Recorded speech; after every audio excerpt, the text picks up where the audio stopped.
sosok khalifah yang sangat mendunia namanya, sehingga banyak ahli sejarah banyak mencatat tentang sosok khalifah ini. Berjilid-jilid dicatat, sehingga namanya harum dan akan senantiasa dikenang sampai hari ini, bahkan sampai kiamat dibangkitkan. Dialah sang khalifah yang telah merubah peradaban kaum muslimin sehingga Islam tersebar sampai ke seantero dunia. Dialah Al-Faruq Abu Hafsin Umar ibn al-Khattab radhiyallahu anhu. Ma'asyiral muslimin yang dimuliakan Allah Subhanahu wa taala. Sedikit gambaran sebelum saya menjelaskan sedikit biografi beliau, bagaimana beliau merubah dunia. Kita tahu bahwa ketika Umar bin Khattab radhiyallahu an diangkat menjadi khalifah kedua setelah Abu Bakar Siddiq radhiyallahu an, 2 tahun atau 3 tahun setelahnya, maka Amirul Mukminin Umar bin Khattab membuat gebrakan dengan membukakan beberapa negara menjadi negara Islam, seperti Mesir, Irak, Palestina, Afrika Selatan dan begitu seterusnya, dan berakhir meruntuhkan 2 negara adidaya yang ketika itu menguasai dunia, Persia dan juga Romawi. Bahkan berakhir dengan kemenangan yang sangat gemilang dengan menguasai Baitul Maqdis. Ketika Abu Ubaidah ibn al-Jarrah radhiyallahu anhu, seorang pemimpin yang luar biasa, memerintahkan Khalid ibn Walid untuk menyerang Romawi. Kemudian Abu Ubaidah ibn al-Jarrah membagi beberapa pasukan ketika itu hendak menguasai Syam, di antaranya mengutus Yazid bin Abi Sufyan ke Damaskus, tepatnya di Palestina, untuk menguasai Palestina. Kemudian juga Urdun dikuasai dan disuruhnya Syarahbil ibn Hasanah untuk menguasai Urdun. Kemudian juga Himsa dan negara-negara yang lainnya ketika itu berhasil dimenangkan kaum muslimin. Dan puncaknya adalah ketika hendak menyerang Baitul Maqdis. Akan tetapi pengepungan yang cukup lama, ada yang mengatakan 4-6 bulan Baitul Maqdis dikepung, mereka tidak kunjung menyerah.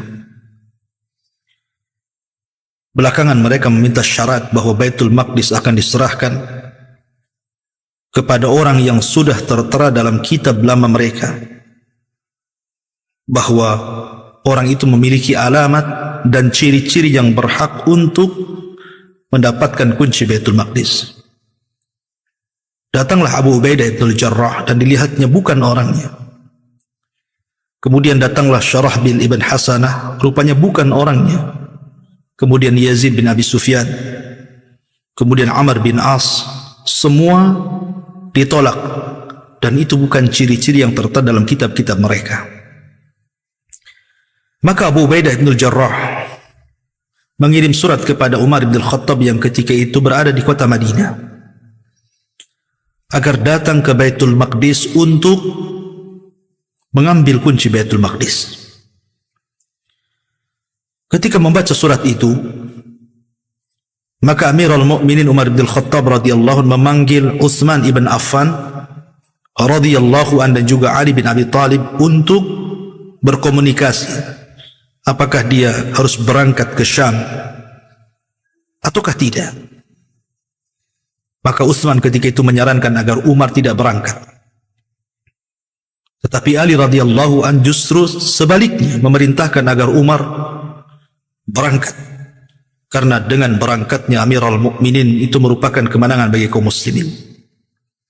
Dan setiap langkah Umar dari Madinah berjalan di tengah padang pasir melewati gurun dan gunung adalah pahala yang besar, dan itu bagian kemenangan kaum muslimin.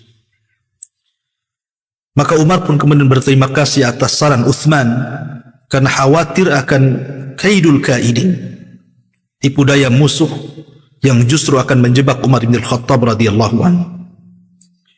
Dan dia pun berterima kasih kepada Ali radhiyallahu anhu yang telah memberikan saran agar dia berangkat, karena itu bagian daripada kemenangan besar khususnya bagi kaum muslimin. Dan Ali mengambil saran daripada Umar mengambil saran daripada Ali radhiyallahu anhu. Berangkatlah Umar bin Khattab bersama khadimnya, pembantunya. Dan Umar bin Khattab radhiyallahu anhu mengatakan kepada pembantunya selama perjalanan yang cukup melelahkan dan jauh itu, maka anda berhak untuk menunggang unta.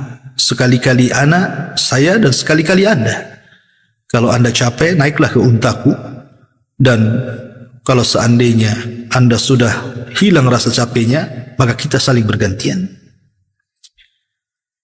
Maka ketika itu pembantunya mengatakan, tidak mungkin ini dilakukan. Anta Amirul Mukminin, engkau adalah pemimpin kaum mukminin. Maka Umar bin Khattab mengatakan, apakah anda lebih kuat fisiknya dibandingkan saya? Akhirnya berjalanlah Umar bin Khattab bersama pembantunya dari kota Madinah Al-Munawwarah menuju Syam, Baitul Maqdis. Sesampainya Umar bin Khattab radhiyallahu anhu di Baitul Maqdis, maka disambutlah para qadatul muslimin, pemimpin-pemimpin kaum muslimin. Ada Abu Ubaidah ibn al-Jarrah, ada Yazid ibn Muawiyah, ada Amr bin As, ada Syarahbil ibn Hasanah, dan para pemimpin yang lainnya. Inilah Umar bin Khattab Amirul Mukminin, dan tentara di hadapannya adalah tentara kaum muslimin, tentara Umar bin Khattab radhiyallahu anhu. Maka ketika berjumpa dengan teman-teman lamanya, terkhusus Abu Ubaidah ibn al-Jarrah, maka Umar bin Khattab radhiyallahu anhu melihat kondisi pimpinan tertinggi tentara kaum muslimin Abu Ubaidah ibn al-Jarrah. Subhanallah, Abu Ubaidah ibn al-Jarrah adalah orang yang tidak pernah dirubah oleh dunia. Dilihatnya tendanya tidak ada apapun, tidak ada barang-barang berharga, tidak ada makanan enak. Maka Umar pun menangis, apalagi ketika dia meminta makanan yang biasa dimakan Abu Ubaidah ibn al-Jarrah dan dimakan pasukan kaum muslimin. Rupanya makanan yang dimakan pasukan kaum muslimin jauh lebih lezat dibandingkan makanan Abu Ubaidah ibn al-Jarrah. Maka Umar mengatakan, ya Abu Ubaidah, kami semua dirubah oleh dunia kecuali dirimu. Dunia tidak pernah merubahmu. Ketika itu Umar bin Khattab radhiyallahu anhu memakai pakaian biasa, bahkan ada robekan, 14 robekan di pakaiannya. Ketika Abu Ubaidah bin al-Jarrah radhiyallahu anhu menyarankan agar Umar mengganti pakaiannya, karena dia akan menemui Raja Batrik ketika itu yang memimpin Baitul Maqdis untuk menyerahkan kuncinya agar terlihat wibawa dengan pakaian kemegahan, pakaian kepemimpinan.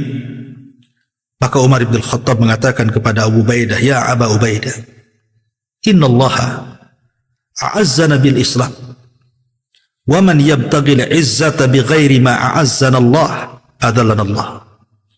Wahai Abu Ubaidah, kita ini dimuliakan dengan Islam, bukan dengan pakaian. Kita dimuliakan dengan Islam, bukan dengan dandanan.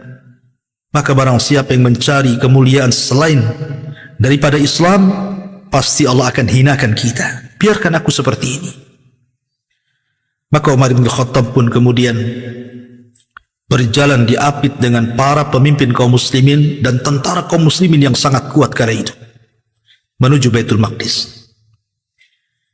Maka orang-orang kafir di Baitul Maqdis yang sebelumnya menguasai Baitul Maqdis ketika mendengar akan datangnya Amirul Mukminin Umar bin Khattab radhiyallahu anhu, maka keluarlah para wanita, keluarlah anak-anak, keluarlah warga Baitul Maqdis, dan mereka penasaran seperti apa Amirul Mukminin, seperti apa Umar bin Khattab radhiyallahu anhu, seperti apa raja yang agung yang akan mengambil Baitul Maqdis. Ketika sudah mendekati Baitul Maqdis, maka Umar bin Khattab radhiyallahu anhu turun dari untanya, kemudian memerintahkan pembantunya untuk naik untanya. Kata pembantunya, wahai Amirul Mukminin, jangan kau lakukan itu. Nanti orang-orang menyangka bahwa saya adalah Amirul Mukminin dan bukan anda Amirul Mukminin. Tapi Umar bin Khattab mengatakan, sudah naik saja. Akhirnya kemudian berjalanlah pasukan menuju Baitul Maqdis untuk berjumpa dengan Batrik, penguasa Baitul Maqdis kala itu. Ketika melihat pasukan yang sangat besar, turunlah Batrik dari singgasananya, dan dia melihat orang yang di atas unta dan disangkanya itu adalah Khalifah Amirul Mukminin. Dia pun bertanya, apakah ini Amirul Mukminin? Kata Abu Ubaidah bin Jarrah, bukan. Amirul Mukminin adalah orang yang menuntun unta itu. Maka Batrik kemudian takjub dan mengatakan, sungguh ini yang tercatat dalam buku-buku kami, kitab-kitab kami. Inilah sahabat Rasul yang akan menguasai Baitul Maqdis. Di antara alamatnya, pakaian yang dipakainya ada 14 robekan, dan dia pantas untuk memiliki Baitul Maqdis. Maka Umar bin Khattab pun akhirnya menerima kunci Baitul Maqdis, dan Baitul Maqdis pun menyerah kepada kaum muslimin. Dan inilah misdaq sabda Nabi SAW yang disabdakan oleh Nabi SAW, u'dud sittan baina yadai sa'ah, perhatikan 6 perkara sebelum tegaknya hari kiamat. Kata Nabi SAW, mauti, kematianku, kemudian fathu Baitul Maqdis, terbebaskannya Baitul Maqdis dan jatuh ke tangan kaum muslimin. Maka Umarlah orang yang pertama membebaskan Baitul Maqdis, baru setelah itu Mu'tasim, baru setelah itu Abi Ayyub Al-Ansari radhiyallahu anhu, Salahuddin Al-Ayyubi rahimahullahu ta'ala. Ma'asyiral muslimin yang dimuliakan Allah subhanahu wa ta'ala, ketika keesokan harinya di hari Jumat, maka Umar bin Khattab radhiyallahu an dengan pasukan kaum muslimin melaksanakan salat Jumat pertama di Baitul Maqdis. Dia panggil Bilal. Aina Bilal? Di mana Bilal? Maka datanglah Bilal menghadap Amirul Mukminin Umar bin Khattab radhiyallahu an dan mengatakan, ya Bilal, adzin, adzanlah wahai Bilal. Maka Bilal mengatakan, wallahi ya Amirul Mukminin, la uadzinu ba'da Nabi sallallahu alaihi wasallam. Wahai Umar, wahai Amirul Mukminin, demi Allah saya tidak akan adzan setelah kematian Nabi sallallahu alaihi wasallam, karena saya adalah muadzin Rasul. Tapi Umar mengatakan, tolonglah wahai Bilal, azanlah untuk pertama kali di sini. Tapi Bilal tetap tidak mau. Sampai kaum muslimin mengatakan, ya Bilal, ittaqillah, bertakwalah kau kepada Allah yang memerintahkan kau adalah Amirul Mukminin. Akhirnya kemudian Bilal pun azan.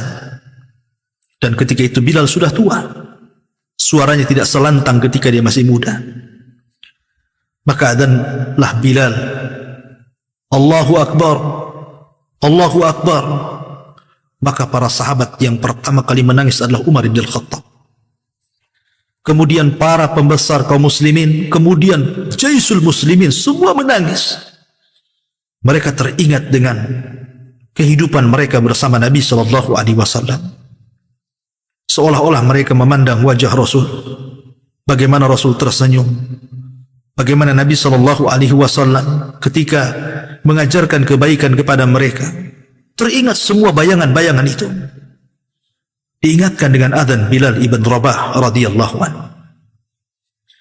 Ma'asyiral muslimin yang dimuliakan Allah azza wa jalla, akhirnya kaum muslimin pun mampu menguasai Persia. dan juga Romawi, maka tidak diragukan lagi bahwa itulah zaman keemasan di mana Umar bin Khattab radhiyallahu anhu berhasil menguasai negara yang sangat kuat kala itu, Persia dan Romawi, dan runtuhnya Baitul Maqdis ke tangan kaum muslimin di tangan Amirul Mukminin Umar bin Khattab radhiyallahu anhu. Ma'asyiral muslimin, para pendengar dan pemirsa Kiswah TV yang dimuliakan Allah Subhanahu wa taala. Bicara tentang Umar bin Khattab radhiyallahu anhu, maka Umar bin Khattab radhiyallahu anhu dilahirkan pada tahun 590 miladi, atau dengan kata lain, beliau dilahirkan setelah Nabi sallallahu alaihi wasallam mendekati 13 tahun setelah lahirnya Nabi sallallahu alaihi wasallam dan setelah tragedi Perang Gajah. Banyak keistimewaan yang dimiliki Umar bin Khattab radhiyallahu anhu yang disabdakan Nabi sallallahu alaihi wasallam. Di antaranya, Umar dijanjikan oleh Nabi sallallahu alaihi wasallam sebagai sosok orang yang dijamin surga. Bahkan dia dimasukkan orang ketiga setelah Rasul Abu Bakar, kemudian Umar, dan dimasukkan pada 10 sahabat yang disebut dengan al-asyaratu al-mubashshiruna bil jannah. 10 sahabat yang dijanjikan masuk surga yang disebut dalam satu redaksi hadis Nabi sallallahu alaihi wasallam. Bahkan lebih daripada itu, Nabi sallallahu alaihi wasallam pernah diperlihatkan surga. Kemudian Nabi SAW mengatakan, "Ittala'tul jannah fa idza ana biqasrin min adh-dhahab." Aku diperlihatkan surga. Tiba-tiba kemudian di hadapanku ada istana yang sangat megah terbuat dari emas. Kemudian Rasul bertanya kepada malaikat, "Liman hadha?" Untuk siapa ini? Maka malaikat mengatakan, "Li rajulin minal Arab." Untuk seorang anak muda dari Arab. Maka Rasul dalam hatinya mengatakan, "Fadhanantu annahu ana." Aku sangka orang itu saya. Kemudian Nabi SAW bertanya lagi, "Liman hadha?" Untuk siapa ini? Maka malaikat mengatakan, "Li rajulin min Quraisy." Untuk anak muda dari bangsa Quraisy. Maka Rasul mengatakan, "Fadhanantu annahu ana." Saya sangka itu saya, karena saya orang Arab dan saya orang Quraisy. Kemudian Rasul menegaskan kembali, "Liman hadha?" Untuk siapa istana emas ini? Maka malaikat mengatakan, "Li Umar ibnil Khattab radhiyallahu anhu." Ini milik Umar ibn Khattab. Ketika Nabi SAW hendak mendekati dan melihat istana itu, tiba-tiba melihat bidadari. Maka Rasul pun kemudian menundukkan pandangannya dan tidak jadi masuk. Kemudian setelah peristiwa itu dia bercerita kepada Umar bin Khattab radhiyallahu anhu, bahwa dia melihat bidadari yang Allah Subhanahu wa taala akan sediakan untuknya, tapi karena malunya Rasul, itu bukan miliknya. Maka Rasul pun kemudian tidak jadi masuk istana. Maka Umar menangis mengatakan, "A'alaika agharu ya Rasul?" Apakah harus aku cemburu dengan wahai Rasul? Kenapa aku harus cemburu dengan wahai Rasul? Maka Umar pun menangis. Kemudian yang kedua, Umar bin Khattab radhiyallahu anhu dianugerahi ilmu yang luar biasa, bahkan firasat yang tajam, firasat yang luar biasa. Dan itu ketika dia bermimpi, sebutkan dalam sebuah riwayat, "Bainama ana naim," kata Umar, ketika aku sedang tertidur, "Syaribtul labana," maka aku meminum secangkir susu. Kemudian Umar pun menceritakan mimpinya yang begitu panjang. Maka akhirnya kemudian para sahabat yang lain mentakwilkan bahwa mimpi yang dimimpikan Umar bin Khattab adalah al-ilmu. Ilmu yang dimiliki Umar yang tidak dimiliki para sahabat yang lainnya. Makanya kemudian Umar pun adalah benteng dari seluruh fitnah yang akan berlaku di akhir zaman.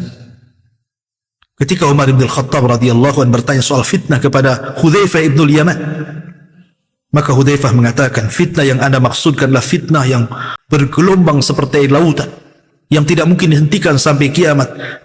Sementara Anda hidup, wahai Amirul Mukminin, maka pintu fitnah tidak mungkin akan terbuka. Tapi setelah kematian, maka fitnah itu akan terbuka dan tidak mungkin dicegah sampai kiamat dibangkitkan." maka dia adalah pengaman dari fitnah itu. Karena di zaman Umar bin Khattab dan khalifah sebelumnya, Abu Bakar As-Siddiq radhiyallahu anhu dan juga Nabi sallallahu alaihi wasallam, tidak pernah terjadi fitnah pembunuhan, peperangan antar kaum muslimin. Baru setelah Umar meninggal, maka terjadilah pembunuhan antar kaum muslimin, peperangan besar yang kita kenal dengan Siffin, dengan perang Jamal, perang-perang yang lainnya. Sampai hari ini fitnah peperangan antar kaum muslimin berlaku, dan itu tidak mungkin dicegah sampai kiamat dibangkitkan. Kemudian yang ketiga, bagaimana istiqamahnya Umar bin Khattab di dalam menegakkan sunnah Nabi sallallahu alaihi wasallam. Ketika dia sedang tawaf, dia lihat Hajar Aswad dan hendak menciumnya. Maka Umar bin Khattab radhiyallahu anhu mengatakan, "Wallahi demi Allah, inni la alamu annaka hajarun la tanfa wa la tadur." Engkau ini hanya seonggok batu, tidak mendatangkan manfaat, tidak juga mendatangkan madarat. Falaula anni ra'aitu an-nabiyya sallallahu alaihi wasallam qabbalaka ma qabbaltuka. Kalaulah aku tidak melihat Rasul mencium kamu, buat apa aku cium kamu?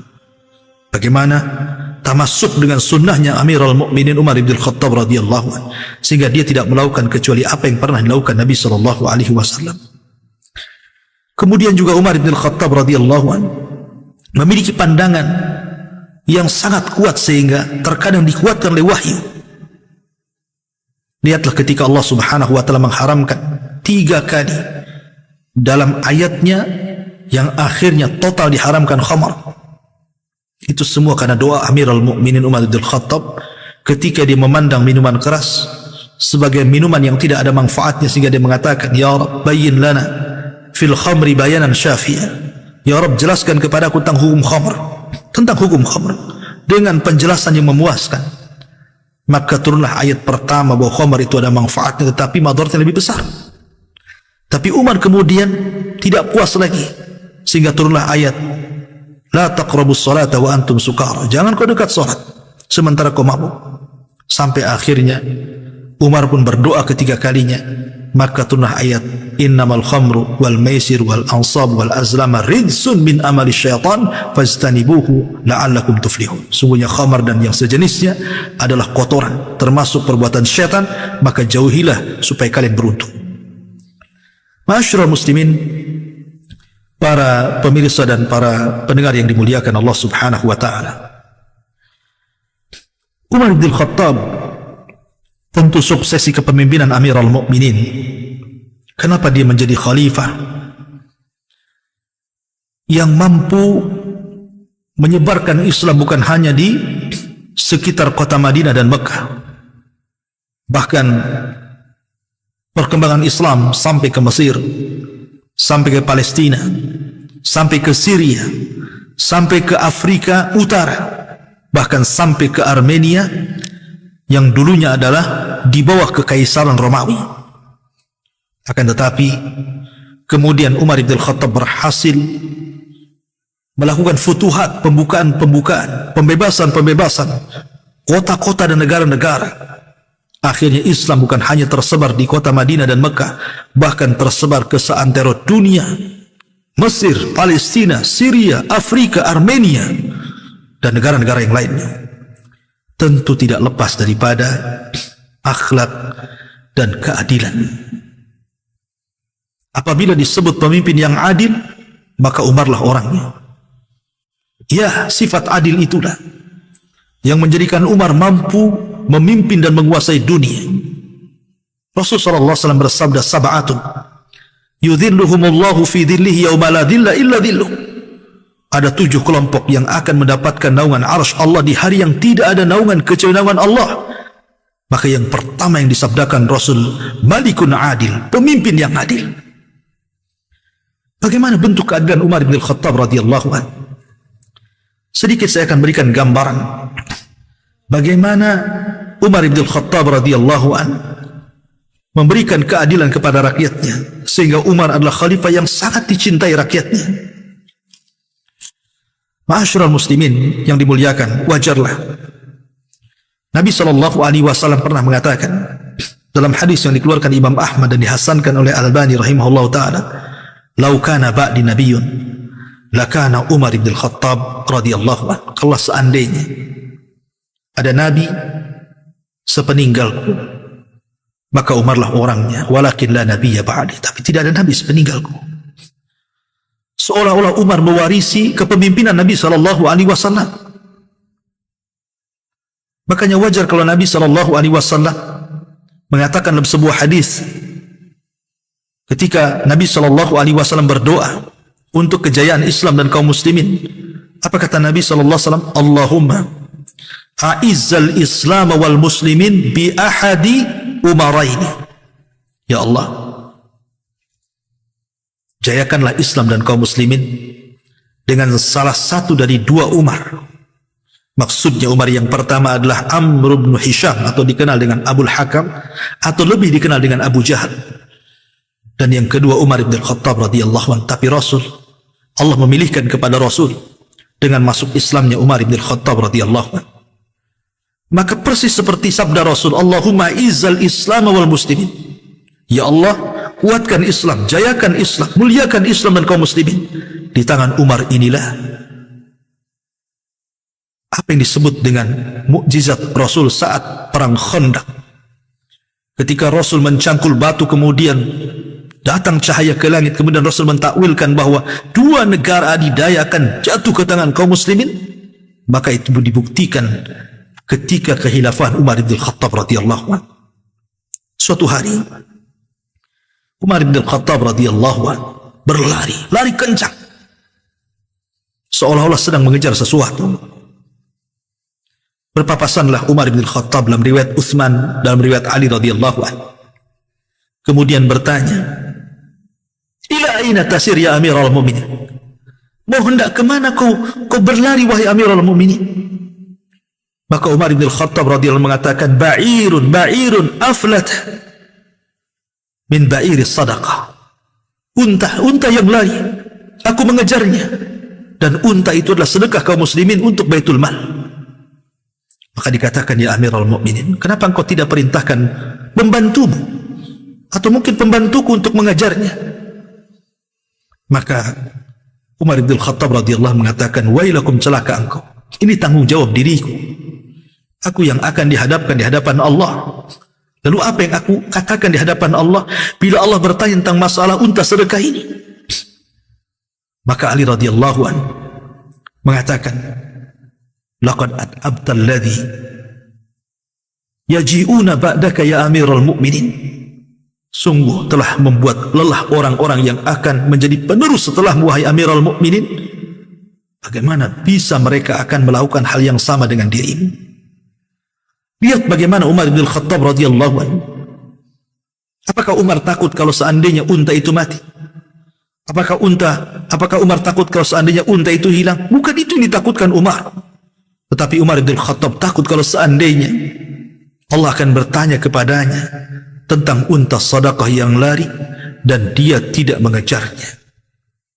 Kalau seandainya pemimpin-pemimpin seperti Umar bin Khattab yang takut terhadap unta yang lari, dan itu adalah seekor binatang, bagaimana perhatian Umar kepada manusia? Kepada binatang saja dia memberikan perhatian, tentu kepada manusia akan lebih lagi dia memberikan perhatian. Dan itu ditunjukkan ketika Amul Maja'ah, tahun-tahun kelaparan, atau disebut dengan Yaumur Ramad. Ma'asyiral muslimin, para pendengar kiswah dan para pemirsa kiswah TV yang dimuliakan Allah Azza wa Jalla.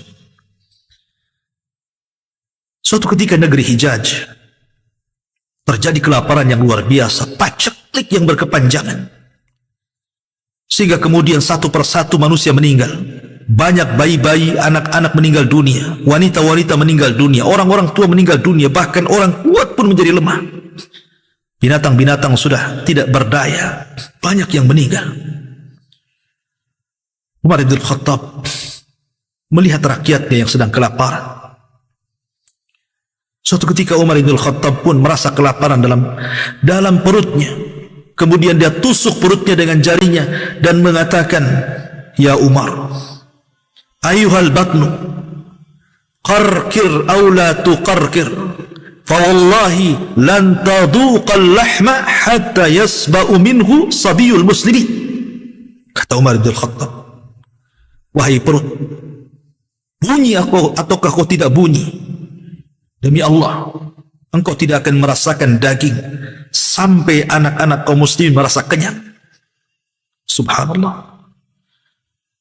Bagaimana Allah subhanahu wa ta'ala menggambarkan, wa yu'thiruna ala anfusihim walau kana bihim khasasa. Umar senantiasa mendahulukan orang lain, rakyatnya, walaupun dia pun dalam kondisi susah, kelaparan. Sampai suatu ketika Umar bin Khattab radhiyallahu anhu mengalami hal yang sama yang dialami rakyatnya. Sampai-sampai dikatakan oleh Aslam pembantunya, laula yarfa'ullahu amar ramadah la dhananna anna Umar yamut hamman bi amril muslimin. Kalau karena bukan Allah mengangkat bencana kelaparan, bencana paceklik, tentu kami menyangka Umar akan meninggal, karena terus setiap hari memikirkan bagaimana solusi untuk kaum muslimin.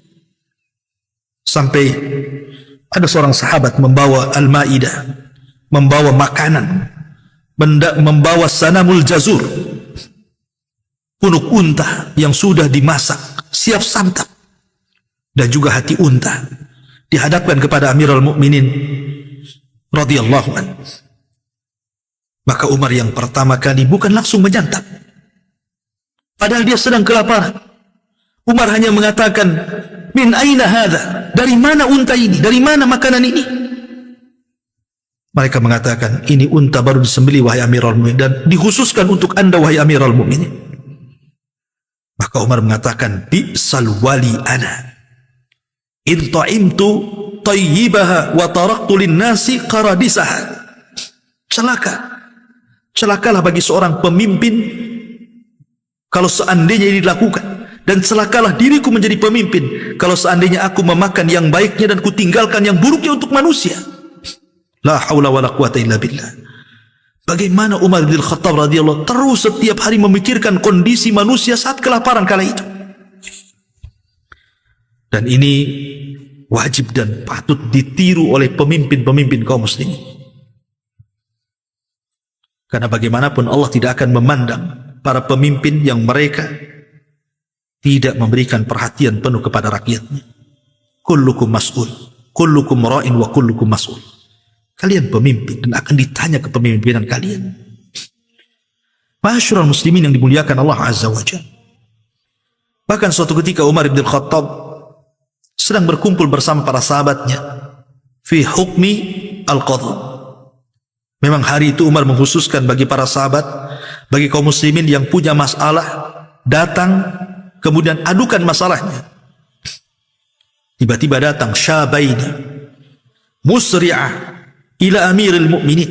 Datang dua anak muda bergegas berlari menuju Amirul Mukminin dan menyeret seorang laki-laki. Kemudian salah satu dari keduanya mengatakan, ya Amirul Mukminin, inna hadzal rajul qatala abina.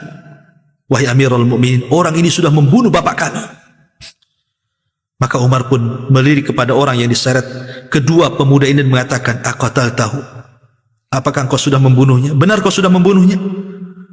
Maka orang ini mengatakan, na'am ya Amirul Mukminin, qataltu. Aku sudah membunuh bapak dua orang ini. Kemudian Umar meminta alasannya, kenapa kau bunuh dia? Maka orang ini mengatakan, ya Umar, laqad dakhala ardi fanahartuhu falam yastajib. Wahai Umar, aku melihat bapaknya orang ini masuk ke kebunku. Aku berusaha larang tapi dia tidak dengar. Aku larang lagi tidak dengar lagi. Aku larang lagi tidak dengar lagi. Fa darabtu bihajarin fasujja ra'suhu famat. Aku pukul kepalanya, berdarahlah. Akhirnya dia mati sebab pukulanku. Maka Umar mengatakan, idzan qisas, kalau begitu kau harus dikisas. Kau sudah bunuh orang, dibunuh. Maka orang ini menangis dan mengatakan, ya Amirul Mukminin, inna li zaujatun wa atfalun fi sahara wa la mu'ina lahum idhan li an adhhab ilaihim fa ut'imuhum wa uwaddi'uhum wa ukhbiruhum bi khabari thumma a'udu laka ya amiral mu'minin. Wahai amiral mu'minin, aku ini punya istri, punya anak, mereka berada di padang pasir, tidak ada yang bisa menolong mereka. Izinkan aku menemui keluargaku dulu, aku akan beri mereka makan, aku akan berpamitan kepada mereka, dan aku habarkan tentang kabar ini kepada mereka, biar mereka tidak cemas. Tapi Umar memandang karena keadilannya, tidak lantas kemudian mengizinkan. Dia pandang dua orang itu dan mengatakan, apakah kau mengizinkan orang ini pergi ke keluarganya? Tapi keluarga korban mengatakan, tidak wahai Amirul Mukminin. Bagaimana kalau dia tidak datang lagi kemari? Bagaimana kalau dia pulang kemudian tidak datang kemari? Tidak akan terjadi keadilan di sini. Bangkitlah Abu Dzar Al-Ghifari, seorang sahabat Rasul, dan mengatakan, wallahi ana akhfuluhu ya Amirul Mukminin. Saya yang akan menjaminnya wahai Amirul Mukminin. Biarkan dia pergi menemui keluarganya. Maka Umar melirik Abu Dzar dan mengatakan, ya Abu Dzar, kamu tahu haknya seorang penjamin. Kalau sampai 3 hari dia tidak balik, maka engkau yang akan dibunuh, engkau yang akan mendapatkan qisas. Tetapi sahabat Abu Dzar mengatakan, aku yakin dia akan kembali. Subhanallah.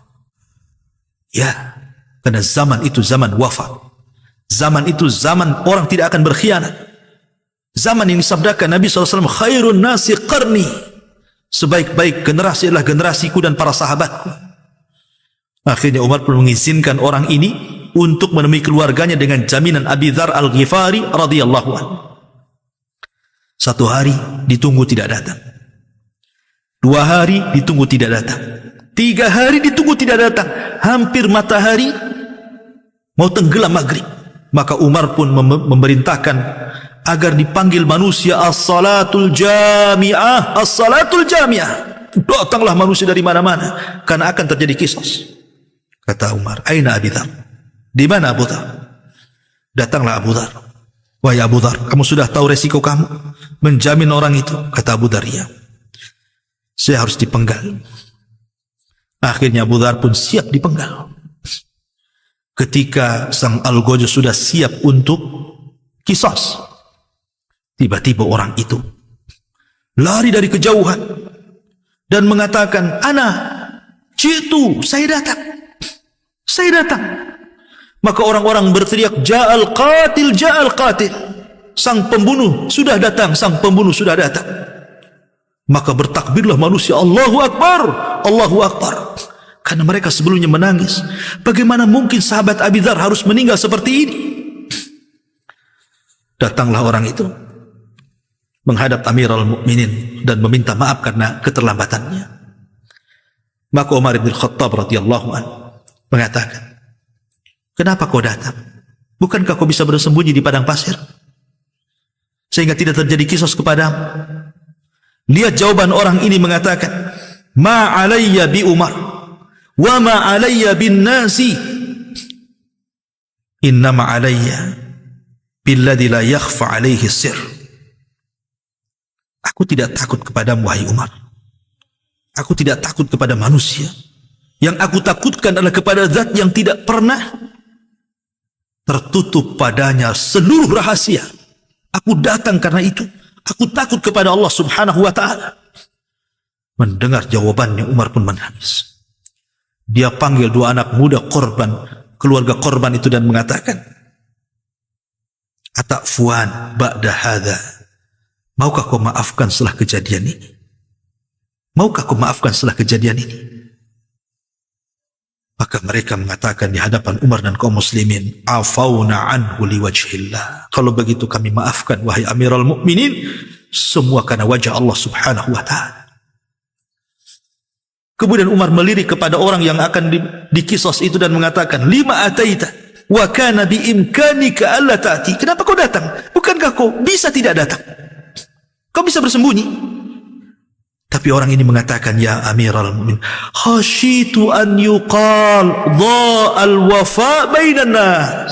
Dia mengatakan, demi Allah, aku hanya takut kalau aku tidak datang akan dikatakan di hadapan manusia Sungguh amanah telah hilang, sungguh amanah telah hilang di hadapan manusia.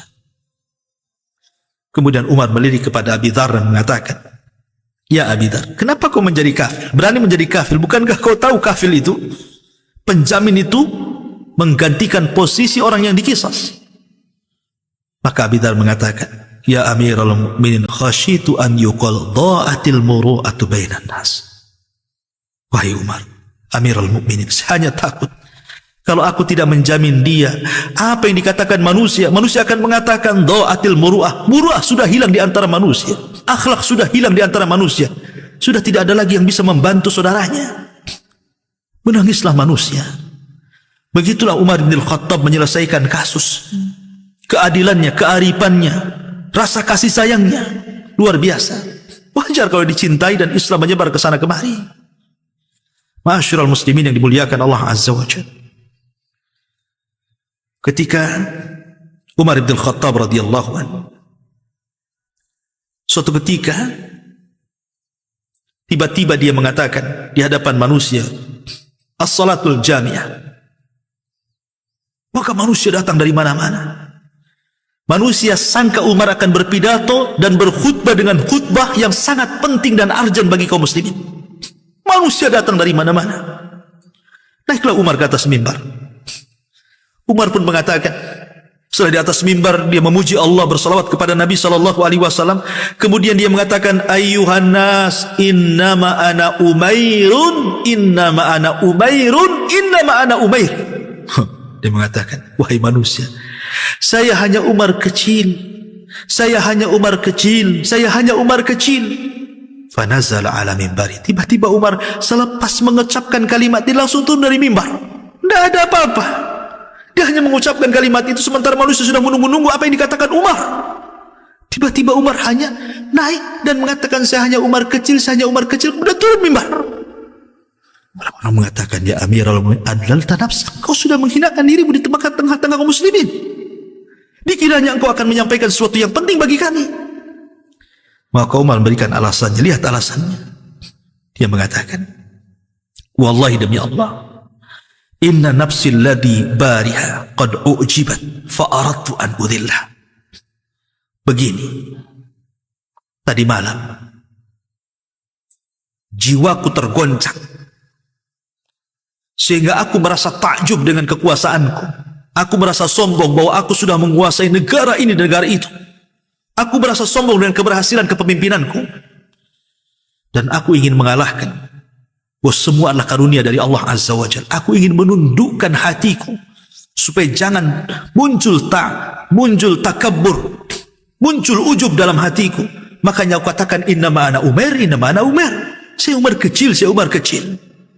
La haula wala quwata illa. Seandainya para pemimpin ini seperti Umar bin Khattab yang tidak membanggakan kepemimpinannya, karena banyak pemimpin itu kalau berceramah pasti akan bicara tentang keberhasilan, bahwa dalam kepemimpinan saya tingkat ekonomi sudah ini, dalam kepemimpinan saya sudah bisa menyelesaikan ini dan itu, dalam kepemimpinan saya sudah bisa ini, bisa itu. Kebanyakan para pemimpin kalau berpidato pasti akan bicara tentang keberhasilan sehingga ujub dan takabur.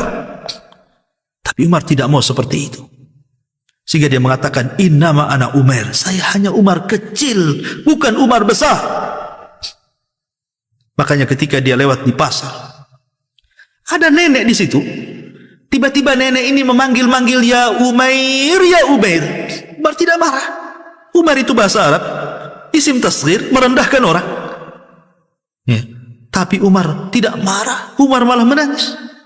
Kata Aslam pembantunya, dia hampir menghardik nenek tua itu. Tapi Umar mengatakan, jangan, kau tidak tahu siapa nenek itu ya. Maka Aslam mengatakan, emang siapa dia? Maka Umar mengatakan, dialah Haulah bintu Hakim. Haulah bintu Hakim. Yang satu surat turun kepadanya, surah Mujadilah, turun kepada Haulah bintu Hakim. Biarkan dia menasihatiku. Maka Haulah mengatakan, ya Umar, engkau dulu Umar kecil di pasar Ukat, kemudian menjadi Umar, kemudian menjadi khalifah. Fattakillah, bertakwalah kau kepada Allah. Umar pun menangis ketika mendengar itu. Memang Umar seperti itu. Ma'asyiral muslimin yang dimuliakan Allah Azza wa Jalla. Suatu ketika Amr bin As yang ketika itu menjadi wali Mesir, menjadi gubernur Mesir pada Khalifah Umar bin Khattab, menulis surat kepada Umar, mengadu tentang rakyat Mesir yang susah diatur. Tapi Umar bin Khattab tidak lantas membela Amr bin As ketika itu. Karena la muhabata bainal muslimin. Tidak boleh seseorang itu mengagungkan yang lain dan merendahkan yang lainnya. Justru Umar kemudian membalas surat Amr bin As itu justru menyalahkan pemimpinnya dan mengatakan, ya Amr, laqad balagani annaka tajlisu fi majlisika muttaki'an fala taf'al wajlis kama yajlisun nas. Hei Amr, kata Umar dalam surat itu, telah sampai kabar kepadaku engkau ini selalu duduk di majelismu bersandar. Jangan kau lakukan, duduklah sebagaimana manusia duduk. Lihat bagaimana Umar bin Khattab memberikan bahasa kinayah kepada Amr bahwa engkau walaupun menjadi pemimpin di mata Islam sama dengan rakyatmu. Bukan berarti kalau pemimpin lebih mulia, rakyat lebih hina. Pejabat lebih hebat, rakyat tidak hebat. Islam itu membedakan satu dengan yang lainnya hanya dengan takwa. Makanya Rasul mengatakan, la fadla bainal arabi wal a'jam walal aswad alal ahmar illa bitaqwallahi azza wa jalla. Tidak ada beda.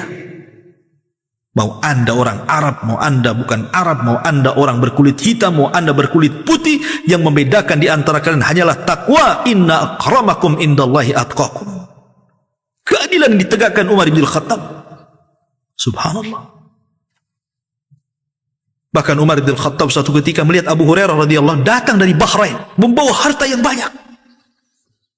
Kata Umar bin Khattab, "Ma hadza ya Abu Hurairah?" Hei, apa ini wahai Abu Hurairah? Kata Abu Hurairah, "Mal ya Amiral, harta ini semuanya 500,000 500,000 dirham." Itu bukan uang sedikit zaman itu, uang banyak itu. Umar hanya mengatakan, "Atayyibun hadzal mal ya Abu Hurairah?" Apakah ini harta yang baik? Apakah ini harta yang halal? Kau dapatkan dari mana harta itu? Kata Abu Hurairah, "Ya Amirul Mu'minin, la a'lamu anhu illa thayyibah." Aku tidak mengetahui harta ini kecuali harta ini semua baik wahai Amirul Mu'minin. Tidak ada harta yang haram dalam harta ini. Lihat bagaimana Umar bin Khattab bertanya dari mana harta ini. Betapa banyak para pejabat yang dulunya tidak punya rumah mewah, tidak punya kendaraan megah, ketika menjabat sebentar saja rumahnya sudah besar, uangnya sudah banyak, investasi hartanya melebihi sebelum dia menjabat, dan tidak wajar kalau disesuaikan dengan gajinya. Makanya Umar mengatakan kepada Abu Hurairah, "Ya Abu Hurairah, atayyibun hadzal mal?" Apakah harta ini baik? Apakah harta ini halal? Apakah harta ini bukan harta haram? Kata Abu Hurairah, "Tidak wahai Amirul Mukminin, tidak, ini semua harta baik." Umar mengatakan kepada pembantunya, "Ijma' liyan nas." Kalau begitu kumpulkan manusia. Datang manusia dari mana-mana.